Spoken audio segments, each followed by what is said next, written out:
Au nom du Père et du Fils et du Saint-Esprit. Amen.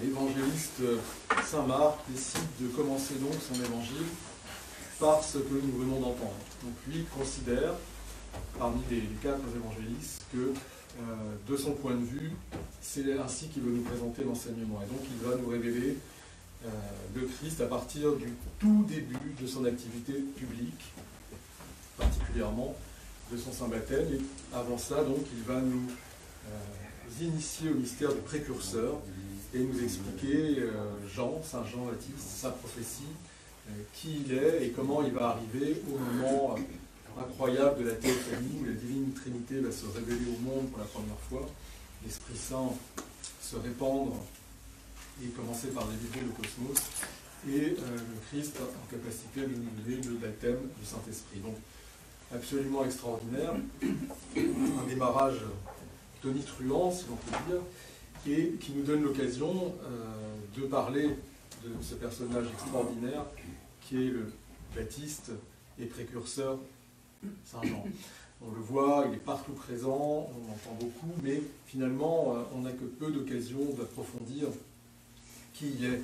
Et pourtant, il est vraiment indispensable pour nous, puisqu'il est immédiatement placé à notre vue comme étant essentiel à notre vie spirituelle. Vous savez que nous, chrétiens, eh bien, depuis l'incarnation du Christ, Dieu fait homme, depuis que nous avons reçu l'Esprit Saint, eh bien, notre vie spirituelle, notre but n'est pas de, je ne sais pas, atteindre un certain état de conscience, de quelque chose de cosmique, d'abstrait, d'intellectuel ou autre, pas du tout. Notre but, notre vie spirituelle, notre monde spirituel est d'aller d'abord vers plus de personnes, de personnification, et le ciel qui s'offre à nous, nous le voyons. Il est sur la théosie, c'est bien sûr pour pouvoir atteindre au Christ, Verbe de Dieu incarné, il y a sa mère toute pure, et il y a Saint Jean-Baptiste le précurseur. Voilà déjà notre perspective, entrer en communion avec ces personnes dans l'Esprit Saint, nous inspirer d'elles, les imiter, les prier avant d'atteindre la communion avec le Père, le Fils et le Saint-Esprit. C'est de ça qu'il s'agit, quelque chose de très intime, de très personnel, et si j'ose dire, ce qui me permet de le dire, concret. Et donc, Saint Jean-Baptiste est un de ces éléments essentiels pour nous, et nous apprenons de lui déjà beaucoup de choses. Nous savons qu'il est le plus grand parmi les fils d'hommes, c'est le Christ lui-même qui le dit dans l'Évangile, pas dans celui-ci, mais par la bouche notamment de l'apôtre Saint Luc.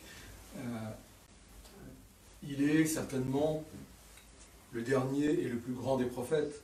On sait aussi que l'esprit du saint prophète Élie repose sur lui et qu'il est envoyé. Alors là, tout de suite, nous le savons parce que l'évangéliste Saint Marc nous le dit.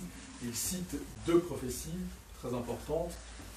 Celle de Saint Malachie qui dit « Voici, j'envoie mon messager, mon ange devant ta face », et celle d'Isaïe qui dit « Je suis voix de celui qui crie dans le désert, aplanissez les sentiers et rendez-les droits pour le Seigneur ». Voilà donc une définition extraordinaire qui nous est donnée par ces deux prophéties qui nous révèlent qui est Saint Jean-Baptiste. Alors, nous connaissons les circonstances de sa vie terrestre, charnelle. Nous savons qu'il est né du grand prêtre du temple Zacharie, d'ailleurs cette naissance était théoriquement impossible, puisque sa femme Élisabeth était stérile, que l'archange Gabriel est intervenu, qu'il a enrhumé son père, etc. Nous savons qu'il est le cousin, en tout cas que sa mère Élisabeth est la cousine de la Théotokos, de la mère de Dieu, de Saint Marie. Nous savons tout cela de lui, qu'il est venu sur terre à peu près 6 mois avant le Christ, et en fait qu'il ne se connaissait pas, même si dès le sein de sa mère il était empli de l'Esprit Saint. Ça c'est pour sa vie terrestre, mais nous savons aussi, par ces deux prophéties, qu'il est un ange. Alors, évidemment, ce n'est pas un ange puissance céleste telle qu'elle créée, c'est un homme, mais c'est l'homme qui a le plus vécu de la vie angélique. Et c'est pour cela qu'il est souvent représenté. Alors nous n'en avons pas dans notre paroisse, mais vous verrez souvent des icônes du précurseur où il est représenté, alors vêtu de son habit en peau de chameau, etc., mais avec des ailes dans le dos. Alors que c'est un humain, il a des ailes angéliques. C'est la manière de manifester, de symboliser spirituellement qu'il vit de la vie angélique. Alors pourquoi? Eh bien d'abord parce que il a vécu une ascèse incroyable, il a vécu dans le désert, totalement détaché de toute préoccupation charnelle, mais également il se comporte comme un ange dans ce sens où il se fait la voix de Dieu, le messager de Dieu. Il vient prophétiser, il vient annoncer la venue du Christ et le salut du monde en toute humilité et en toute obéissance à l'image des puissances angéliques. C'est pour ça qu'on cite cette prophétie de Malachie qui s'applique à lui. Voici, j'envoie mon ange devant ta face. Et c'est pour cela que souvent on va le voir comme cela, un homme avec une apparence angélique, parce qu'il nous manifeste cette vie qui était prévue pour nous, l'humanité, que les saints moines et moniales tentent de mener, cette vie angélique qu'il incarne. Et puis, on nous dit encore qu'il est la voix qui crie dans le désert, ça c'est le prophète Isaïe, pour rendre droite les voies du Seigneur, aplanir ses voies. Alors la voix qui crie dans le désert, c'est vrai, physiquement, elle était dans le désert, pas loin du Jourdain, il vivait dans une assesse terrible, la belle étoile, on le dit dans l'évangile, que vous avez entendu, qui se nourrit de sauterelles, de miel sauvage, qui est vêtu de peau de bête, qui a un pagne et tout cela. D'ailleurs, nous rappelle le prophète Élie, dans l'esprit duquel il marche.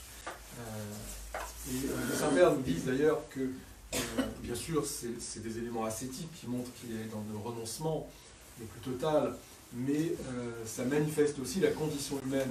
Il est dans le désert, c'est-à-dire cette humanité qui est asséchée par le péché, qui est loin de Dieu, et il est vêtu de peau d'animal. L'homme n'est plus qu'animalité dans ce désert, dans ce monde asséché par le péché. Il manifeste par son mode de vie l'état de l'humanité. Et il est effectivement la voix qui crie, puisque nous l'apprenons, il apparaît et devient célèbre en prêchant. Et qu'est-ce qu'il fait? Eh bien, il annonce une prophétie. Et sa prophétie dit quoi? Repentez-vous, car le royaume des cieux est proche. Et c'est tellement important comme enseignement que lorsque le Christ lui-même, baptisé par Saint Jean, le précurseur, dans le Jourdain, commencera sa vie publique, eh bien c'est mot pour mot l'enseignement premier qui commencera. Il appellera tous et toutes au repentir. C'est très intéressant. Donc voilà la prophétie de Saint Jean, voilà ce qu'il annonce, voilà ce que crie la voix dans le désert, la voix du Père, mais qui est portée par ce messager, homme qui mène la vie angélique, qui est ce prophète, baptiste et précurseur Saint Jean, et il appelle tous et toutes au repentir. Et il le fait avec vigueur, c'est-à-dire qu'il prend tous les risques, il critique ouvertement les dirigeants, dont Hérode, sur les péchés qu'ils commettent, le mode de vie, et tout le monde y passe. Et il passe vertement. Et que fait-il pour manifester le repentir auquel il appelle tous et toutes? Eh bien, il baptise les gens dans les eaux du Jourdain. Alors, il les immerge et il explique tout en faisant cela que eh bien, par l'eau, on manifeste la volonté que les péchés soient effacés, tout comme par les larmes de la pénitence, les péchés peuvent être effacés. Mais il le dit bien, le pouvoir de vous remettre les péchés, moi je ne l'ai pas. Je vous baptise dans l'eau, et celui qui doit venir après moi, que tous comprennent qui doit être le Messie, eh bien c'est lui qui a le pouvoir de vous baptiser dans l'Esprit Saint et dans le feu, autrement dit, qui a la grâce du Très Saint-Esprit qui peut enlever les péchés. Lui n'a pas cette prétention-là, mais c'est pour cela, lui, tout ce qu'il fait, c'est un baptême, pourrait-on dire, préparatoire. Et c'est cela, la voix qui crie dans le désert pour rendre droit les sentiers. Il vient préparer l'humanité à la venue du Christ, il vient redresser et ouvrir les cœurs pour que l'Esprit Saint et la bonne nouvelle puissent y venir. Il ne se contente pas de manifester, il ne se contente pas de prophétiser, d'appeler et d'immerger dans les eaux du Jourdain. Il va plus loin que ça, parce qu'il connaît parfaitement la nature humaine ayant mené l'ascèse à son plus haut point dans la solitude, il demande aux uns et aux autres, et chaque catégorie d'individus, très concrètement dans les évangiles, aura des conseils de manière à faire. Il incite tous et toutes à porter les dignes fruits du repentir. C'est bien de se repentir, c'est bien de vouloir être lavé de ses péchés en étant immergé dans les eaux baptismales du Jourdain, mais ce n'est pas suffisant, il faut prouver que l'on est dans le repentir et porter ses fruits du repentir. Alors on a des exemples. Le premier, un peu rude, il est pour les pharisiens, les sadducéens, qui sont très très fiers d'être de la race d'Abraham, bien sûr. Ils ont raison de l'être, mais qui n'en portent pas les fruits. Alors il leur dit, arrêtez de vous appeler fils d'Abraham, Dieu de ces pierres-là, il peut en faire aussi. Autrement dit, commencez à réfléchir, à manifester ce que ça implique.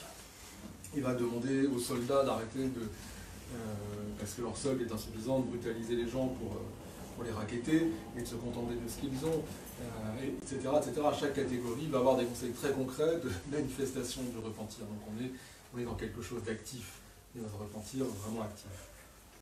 Et donc, nous voilà l'humanité préparée à la venue du Christ. Et lui-même va recevoir de l'Esprit Saint la révélation que celui qui vient à lui dans le désert, cet homme, Jésus, eh bien c'est lui qui va être le Messie, et cette parole qu'il reçoit est complètement extraordinaire. C'est celui qui vient à toi, voici l'agneau de Dieu.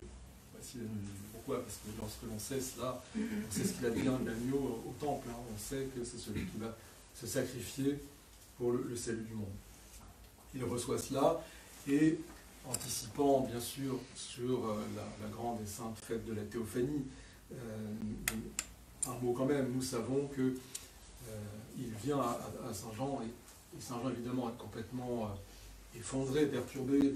Comment est-ce possible que le seul homme qui soit sans péché demande à recevoir de ses mains impuissantes, puisqu'il n'y a pas le pouvoir d'enlever les péchés. De toute façon, celui qui sont à lui ne les a pas. Pourquoi se présente-t-il, lui qui est seul sans péché, pour recevoir le baptême de la rédemption et de l'effacement des péchés? Ça n'a pas de sens, ça n'a pas de sens. Donc évidemment, il tombera à terre et il dira publiquement qu'il n'est pas digne de cela, qu'il n'est même pas digne de détacher les lacets de ses souliers. Et c'est celui qui vient, le Christ, qui lui seul va être digne de baptiser dignement. Voilà, il a cette conscience-là, mais le Christ lui dira cette parole extraordinaire, laisse, il faut que justice se fasse. Donc il va s'humilier jusqu'à lui-même donner l'exemple en recevant, alors qu'il n'en a pas l'usage, le baptême pour l'effacement des péchés. Mais bien sûr, vous savez tous que c'est afin de piéger le diable et que ce n'est pas l'eau du Jourdain qui va purifier le Christ, mais c'est l'inverse.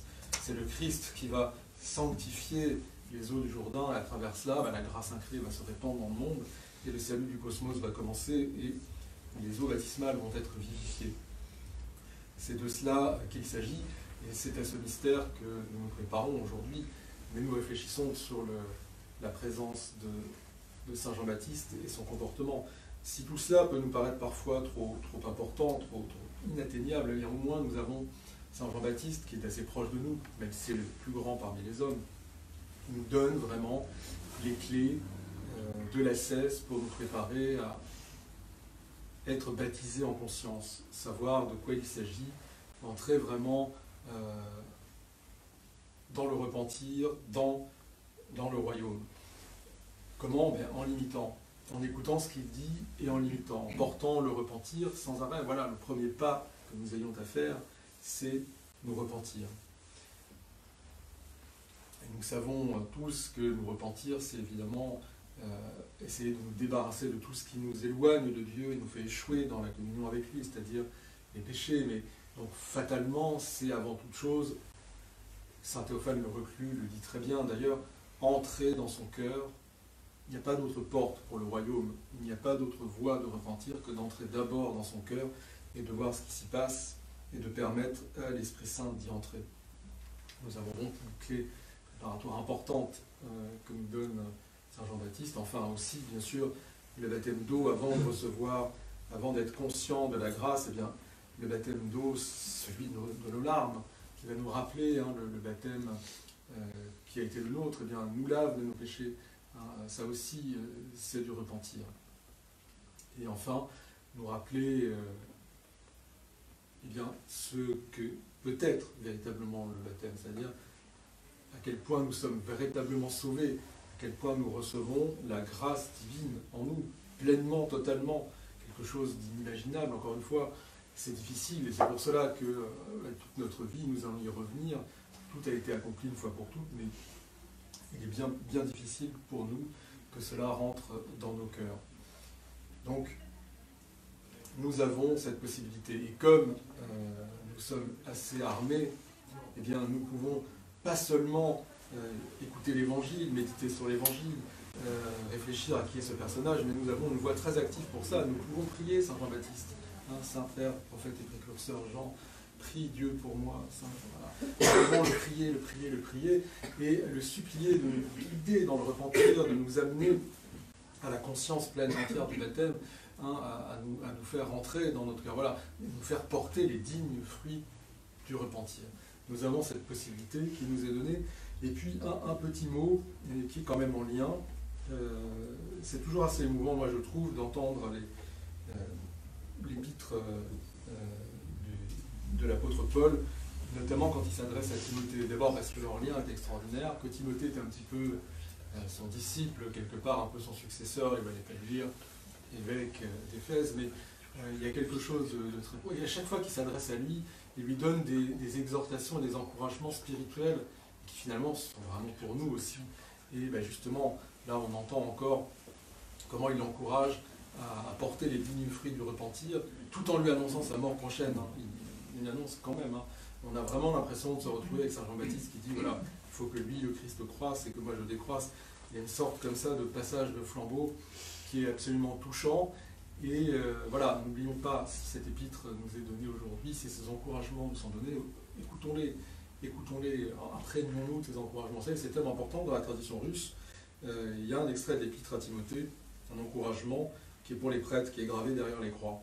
Celle-là, c'est mon père spirituel qui me l'a offert, donc c'est une croix russe du coup. Et il y a cet extrait, alors c'est en slavon, je ne vais pas vous le lire parce qu'il y a un peu de mal, mais je sais que c'est du premier épître de Timothée, et qui est l'encouragement justement à porter de dignes fruits de repentir, à être un modèle pour les fidèles. Bon, c'est un vœu, hein. Mais voilà, chacun de nous, baptisés, nous pouvons écouter avec profit, en général, la parole de l'apôtre, mais particulièrement les exhortations à Timothée. Parce que, voilà, nous avons les moyens de nous remémorer, de vivifier sans cesse et porter les dignes fruits du repentir, et puis quand même d'entrer avec un repentir qui n'est pas uniquement quelque chose d'ardu, d'ascétique, de triste, c'est quelque chose d'absolument extraordinaire et de réjouissant. Imaginez, la grâce divine entre dans le monde par les eaux du Jourdain, va tout imprégner, et dès la fête prochaine de la Théophanie, nous allons, comment dire, patauger dans la grâce divine, nous asperger de la grâce incréée de Dieu, et nous allons, voilà, communier à cette grâce. C'est quelque chose d'inimaginable, d'inconcevable, et pour laquelle nous devons rendre grâce à notre Dieu, qu'il soit honneur et gloire pour les siècles des siècles.